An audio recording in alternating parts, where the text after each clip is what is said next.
अब देखना आज के जो चैप्टर है बहुत अच्छा चैप्टर है। तुम लोग 8 क्लास से जो पढ़ के आया था एक चर वाले रेखीय समीकरण याद है, 8 में पढ़े हो।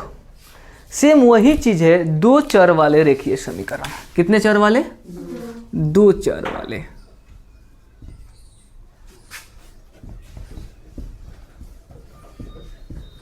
दो चर वाले रेखीय समीकरण। अच्छा एक चीज तुम बताओगे कि समीकरण जो होते हैं क्या होते हैं? समीकरण याद है? एक चर वाले में क्या होते हैं, जिसमें से सिर्फ हल्का सा थ्योरी पढ़ाना पड़ेगा हमको, इसलिए आप एक्सरसाइज में नहीं जा सकते। ये एक्सरसाइज कितना है? 4 है ना, अभ्यास 4 है, अभ्यास 4 है। तो एक चर वाले तुम लोग 8 क्लास में पढ़ के आया था, ठीक है। एक चर वाले देखिए समीकरण, तो उसमें ये चीज़ देखा होगा कि ऐसा होगा x + 5, इसे दिखाई दिया होगा ना। एक चर वाले, एक चर और एक अचर मिले होंगे। अब यहाँ पर जो तुमको पढ़ना है 2 चर वाले, वो भी किस में? रेखीय में। रेखीय में क्या होता है कि पावर 1 होता है। रेखीय में क्या होता है? पावर 1 होता है, ठीक है। अब इसमें पढ़ना है 2 चर वाले, x + y + 1 2 3 कुछ भी लिख सकते हो। इसमें देखो तो 2 चर है, तो यह हो गया 2 चर वाले रेखीय समीकरण। अब हमको लगता है क्लियर हो गया होगा। एक चर वाले में एक चर और एक अचर पद होंगे, 2 चर वाले में 2 चर, ठीक है, और एक अचर पद होंगे। चर और अचर याद है ना। जब हम किसी का चर पद में क्या करते हैं, चर पद में हम उसके मान को रख सकते हैं, अलग अलग मान रख सकते हैं। जैसे x के जगह पर हम 1 भी रख सकते हैं, 2 भी रख सकते हैं, 3 भी रख सकते हैं। मतलब यह इंडिपेंडेंस ऑफ नंबर नहीं होता, यह आज़ाद नहीं होता। इसमें भाग लगाकर हम डिवाइड भी कर सकते हैं, इसको बांट सकते हैं। लेकिन अचर पद को क्या कर सकते हैं, इसका मान हम नहीं बदल सकते हैं, यह स्वतंत्र होता है। 2 है तो 2 ही रखेंगे जी, 2 की जगह पर हम 3 कैसे रख सकते हैं, उसका मान नहीं बदल सकते हैं, ठीक है। ये डिवाइड नहीं हो पाता है। तो हमको ये तो तुम लोग पहले से भी सीख चुका होगा, लेकिन नॉर्मल में ये बता दिए। तो हमको लगता है कि अब 2 चर वाले तुम लोग समझ में आ गए। 2 चर वाले में x y हो सकता है, z p कुछ भी हो सकता है, 2 अंक, ठीक है, गुड। और हल्का सा इसमें हम थोड़ा आपको दिखाना चाहते हैं कि समीकरण क्या होता है, थोड़ा सा ये समझने की कोशिश करिए। फिर से हम आपको याद दिलाते हैं, 8 क्लास में तो समीकरण सीखे होंगे। समीकरण जब x + 2 = 0 लिखते हैं तो एक रेखीय समीकरण होता है। = के बाद क्या होना चाहिए, कोई वैल्यू होना चाहिए। या तो यहाँ पर हम क्या लिख सकते हैं, x = -2।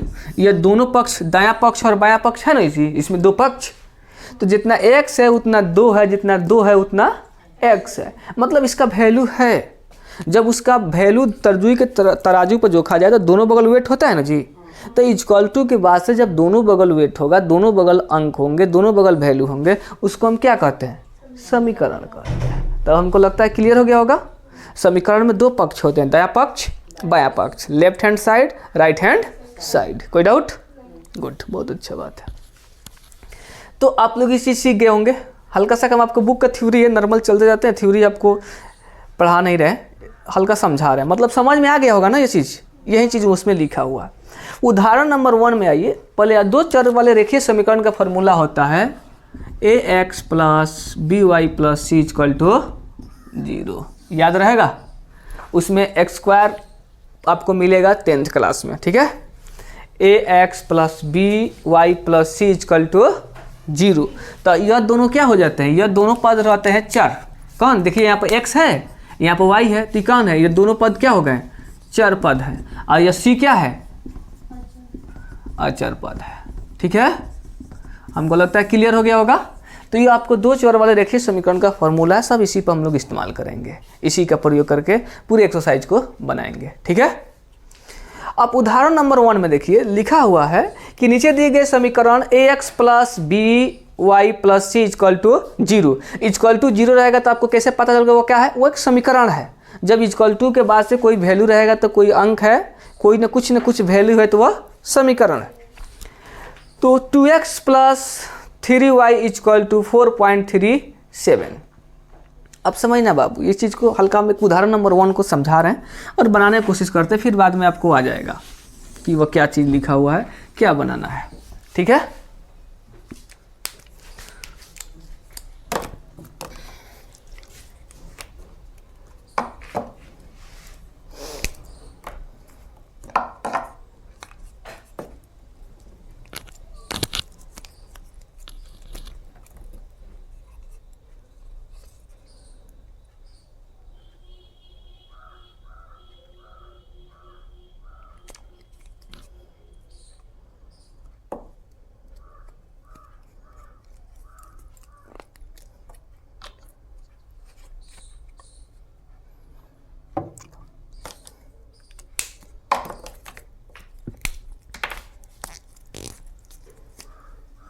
समझ में आया सलोनी जो बोल रहे तो? बहुत अच्छी बात है।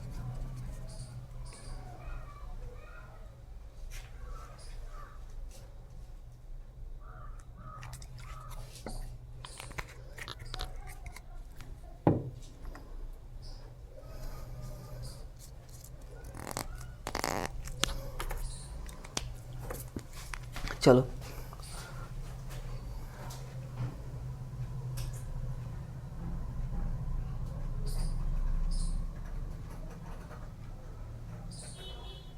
हो गया। तो पहला क्वेश्चन क्या था बाबू, पहले सूत्र क्या दिया है देखो तो, ax plus B Y plus C equal to 0। और क्वेश्चन बोल रहा है कि आपको ए बी सी को विस्तारित करना है, मतलब इसका रूप को बताना है, लिखना है कि प्रत्येक स्थिति में ए बी सी का मान क्या होगा। क्वेश्चन क्या है, 2x, देखिए तो 2x plus 3y equal to 4.37। तो देखिए तो a बराबर क्या हो गया 2, b बराबर क्या हो गया 3 और c बराबर क्या हो गया 4.37। यही आपको आंसर हो गया। कोई डाउट? समझ में आया है? इक्वल टू के बाहर है तो ये अंदर आएंगे तो माइनस में हो जाते हैं। ठीक है, ये चीज़ आपने 8 में भी सीखे होंगे और इसमें भी अगर नहीं सीखे होंगे तो इसमें भी सीख लीजिए। कोई डाउट है इसमें? तो उदाहरण 1 समझ में आया है? काहे गिर रहे हैं यार, उदाहरण 1 समझ में आ गया है? गुड। अब क्या आया, उदाहरण नंबर 2 पर चले हम। उदाहरण 2, तो उदाहरण 2 में देखिए ये 1 था बाबू, अब उदाहरण 2 को देखा जाए। उदाहरण 2 में देखिए क्या लिखा है। उदाहरण 2 में लिख रहा है कि निम्नलिखित में से प्रत्येक को 2 चर वाले रेखीय समीकरण के रूप में क्या करना है, व्यक्त करना है। इसमें किस में व्यक्त करना है, 2 चर वाले रेखीय समीकरण में। अब देखिए पहला क्वेश्चन क्या है, पहला जो क्वेश्चन है x इक्वल टू -5 दिया है, ये तो पहला ही एक चर में है। अब इसमें व्यक्त किस में करना है, 2 चर वाले में। तो हम इसको ऐसे लिख सकते हैं क्या, देखो तो x मतलब x के जगह पर हम क्या लिख सकते हैं 1, x में 1 से गुणा करेंगे तो क्या हो जाएगा 1, और 1 में 1 से गुणा करेंगे तो x ही, कोई चेंजिंग नहीं हुआ, प्लस 0 गुणे y, 0 में y से गुणा करें तो क्या हो जाएगा 0, और y से गुणा करो 0 में तभी भी 0। कोई डाउट? Equal to -5। देखो तो 2 चर में हो गया यह, क्योंकि अगर 0 से जब जोड़ेंगे तो सेम ही वैल्यू आएगा, क्योंकि इसे क्या हो जाएगा x प्लस 0 इक्वल टू -5, जोड़ेंगे तो क्या हो जाएगा x इक्वल टू -5। फिर हम लोग left hand equal to right hand पर पहुंच गए, लेकिन 2 चर भी हो गया हमारे पास। तो हमको लगता है अभी उदाहरण भी समझ में आ गया होगा। कोई डाउट नहीं ना है? गुड। तो हम एक्सरसाइज पर चले, उदाहरण क्लियर? आ जाओ एक्सरसाइज पर। क्लास लिख देते हैं कि आपको काम आएगा कितना है 4.1। 9th का मैथ आगे निकल गया, ठीक है। 9 के 1.1 पढ़ाए थे, उसका वीडियो बना के डालेंगे या कि खाली 2 से वीडियो बना है? 2 से बना है, ठीक है। चलिए पहले हम आ जाते हैं 9 पॉइंट कहाँ गए, 4.1 में पहला क्वेश्चन। गुड, फर्स्ट क्वेश्चन को देखना क्या लिखा है। एक नोटबुक की कीमत एक कलम की कीमत से क्या है 2 गुनी है। पर समझो, जब हम कुछ कीमत नहीं जानते तब समीकरण जब पढ़ेंगे तो x और y मानेंगे, ठीक है। तथा इस कथन को निरूपित करने के लिए 2 चर वाले रेखीय समीकरण को लिखिए। मान लीजिए नोटबुक का कीमत क्या है, x है जो बुक में हिंट दिया है, और कलम की कीमत क्या है, y है। तो चलो हम लोग लिख लेते हैं। हम क्या लिखेंगे, माना कि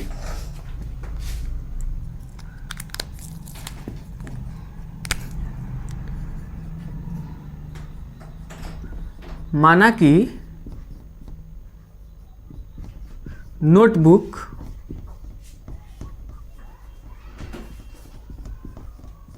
का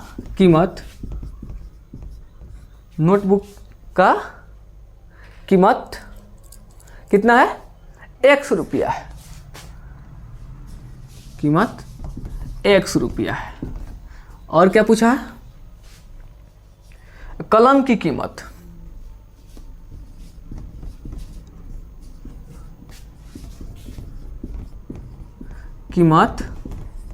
y रुपया है। कोई डाउट, कलम की कीमत क्या है, y रुपया है। तो अब हम देखो, हम एक चीज़ कोशिश करेंगे, मतलब हल्का सा गाइड की तरफ मत जाना, मतलब ये एक भाषा है, नहीं प्रश्न से, क्या चीज़, प्रश्न से, मतलब इस पर गाइड करना इस बातों को, यह एक कैसी बन रही है। जैसे प्रश्न क्या कहता है कि नोटबुक का जो कीमत है कलम की क्या है, तो समझ ध्यान से, फिर रिपीट करते हैं, यही चीज़ तुम लोग का क्वेश्चन घबराएगा। कहता है यहाँ पर नोटबुक का कीमत कलम की कीमत से क्या है, दुगुना है। कोई डाउट, तो पहले ये पता करेंगे हम कि कलम की कीमत कितना है। प्रश्न अनुसार नोटबुक का कीमत ऐसे कर लेंगे, लिख ही देते चलो, ये तुम लोग का आसान रहेगा। नोट का है, हमको बुक के जब कुक लिखा रहा हो, बुक का की होता है कीमत इक्वल टू 2 गुणा कलम की कीमत।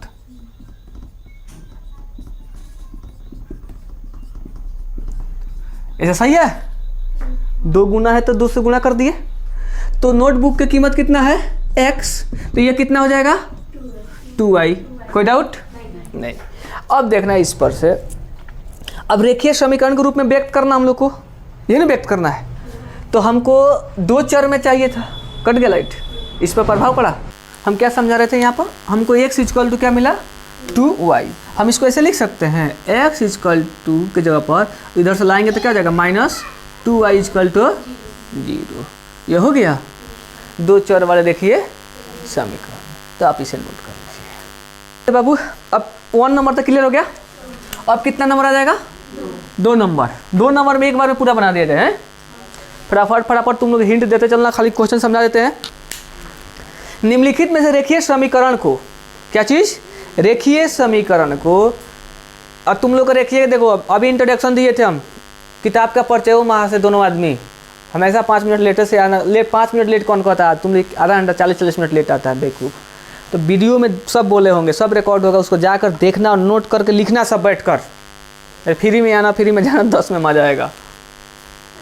तो निम्नलिखित रेखीय समीकरण को ax + by + c = 0 के रूप में व्यक्त कीजिए। प्रत्येक स्थिति में b c के मान भी ज्ञात कीजिए। ठीक है, तो यहाँ पर एक चीज देखेगा बाबू, किसके रूप में व्यक्त करना है, ax + by + c = 0 के रूप में व्यक्त करना है। कोई डाउट? तो पहला क्वेश्चन क्या है, 2 का पहला 2x + 3y = 9.355 के ऊपर बार है कि ना, मतलब तुम लोग तो ये तो पढ़ा होगा ना, बार का मतलब होता है कि बार 55555 अपरिभाषित है। ठीक है, तो हम इसके आगे बढ़े, हम लोग कर देंगे हल। कोई डाउट? इसमें हमको किसके रूप में व्यक्त करना है, ए बी सी के। तो हम क्या लिख देंगे, अतः a = 2, b = ऐसे लिखते हैं हॉरिजॉन्टल में, b = 3, c = answer. 2 number question बोलो, रुक जा बाबू, x - y/5 -10 = 0। अब देखो इसमें तुमको ये चीज़ मिलेगा, यहाँ पर है डाल देना, है नहीं चलेगा, उसे हो जाएगा। यहाँ पर क्या मिला, एक चीज़ देखना बाबू, बाई के रूप में है ना, तो a = क्या मिला, 1।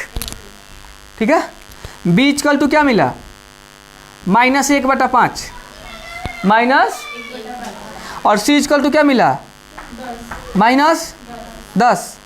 यही हमारा हो गया आंसर। कोई डाउट? 3 नंबर बोलो बाबू।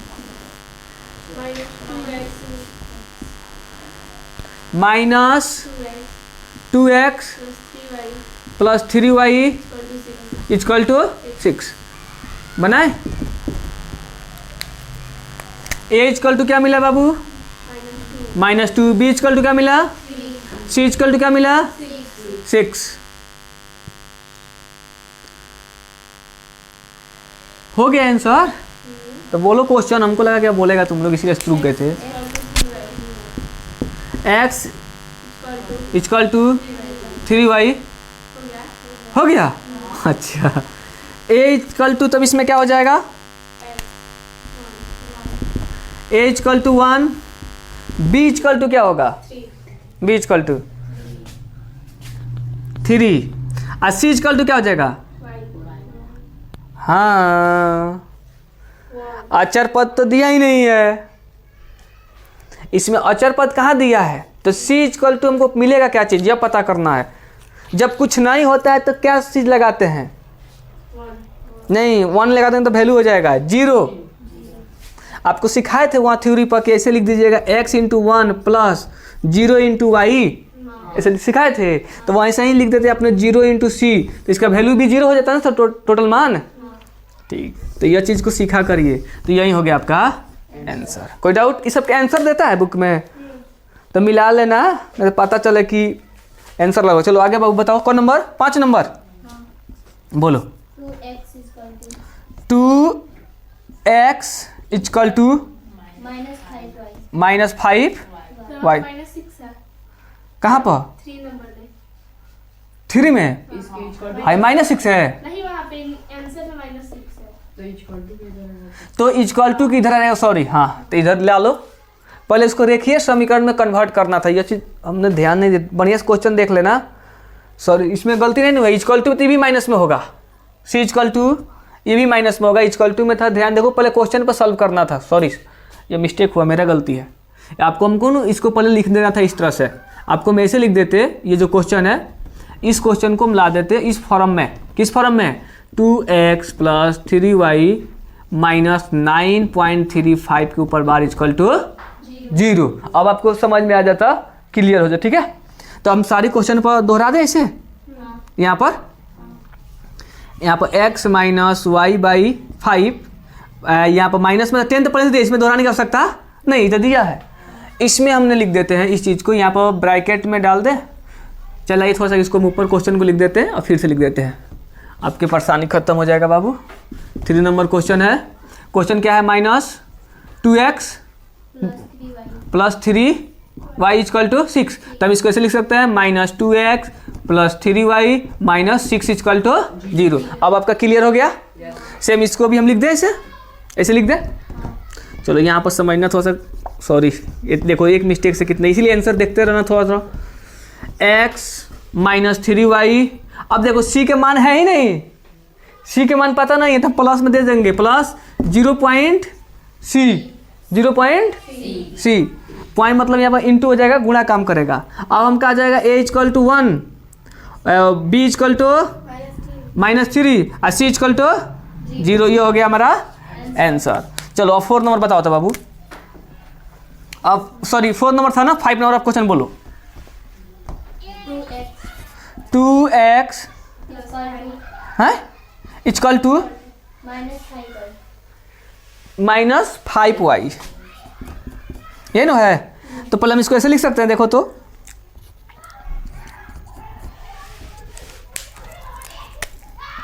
2x plus 5y plus 0 into C equal to 0। जाओ ना बच्चन को बोलो ना, आवाज़ आ रहा है, भगाओ थोड़ा, बोलो कि बाबू उधर खेलने। तो कितना हो जाएगा, a equal to 2, b equal to 5, c equal to answer. कोई डाउट? हो जाएगा। चलिए बस शेर। कितने नंबर, 6। बोलो तो बाबू question. 3x plus 2 equal to 0, 3x plus 2 equal to 0। आप इसको ऐसे लिख सकते हैं, कभी आ जाओ। 3x plus 0 into Y plus 2 equal to 0। 2 चर वाले में सिखाए थे ना इसको। a इजकल टू क्या मिलेगा भैया 3, b equal to c equal to, ये हो गया हमारा 7 number. y minus 2 equal to 0। तो हम इसको ऐसे लिख सकते हैं, कैसे? नहीं, y ठीक है प्लस 0 इंटू एक्स, पी भी कुछ भी डाल सकते हैं, minus 2 equal to 0। a equal to 1, b equal to 0 और c इजकल टू माइनस 2। कोई डाउट? a इजकल टू क्या दिया है 0 दिया है। देखिए आप वहाँ पर एक्स वाई के जगह पर यहाँ पर जो वैल्यू है ना, यहाँ पर पहले से इस तरह से बना दिया। देखो बताते हैं क्या किया है। वह लिख दिया है एक्स के जगह पर 0 into x plus y minus 2 equal to 0। तो इसमें कोई आगे पीछे से कंफ्यूज होने की आवश्यकता नहीं था बाबू, ठीक है। तो अब आपको यहाँ पर हो गया 0 और यहाँ पर हो गया 1 और यहाँ पर हो गया माइनस 2।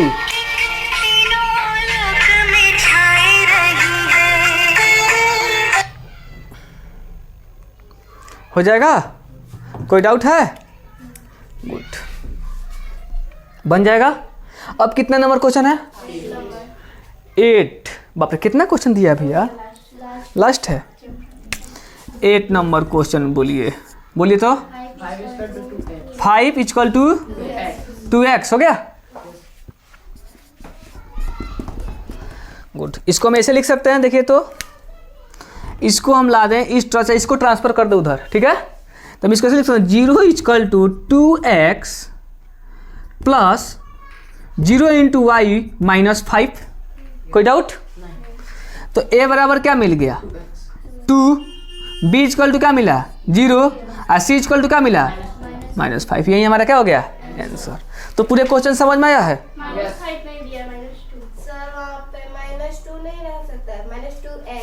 सुनिए बताते हैं आपको। हाँ क्यों नहीं रह सकता है, क्योंकि वह क्या किए हैं बुक के फॉर्मेट में आपको वह इससे किए हैं कन्वर्ट। जैसे 5 minus 2x plus 0 into y equal to 0 इस फॉर्मेट में लाए हैं। तो आपको क्या हो गया c इजकल टू मिल गया 5 और आपका a इजकल टू मिल गया -2 और b इजकल टू मिल गया 0। कोई डाउट? हाँ हो सकता है इस फॉर्मेट में, एकदम हो जाएगा, कोई गलत इसमें नहीं है, ठीक है। कोई समस्या है? और तो इसमें कोई भी सवाल 2 नंबर में 3 नंबर में क्या इसमें 3 भी है? चैप्टर खत्म। बहुत जल्दी नोट कर लो।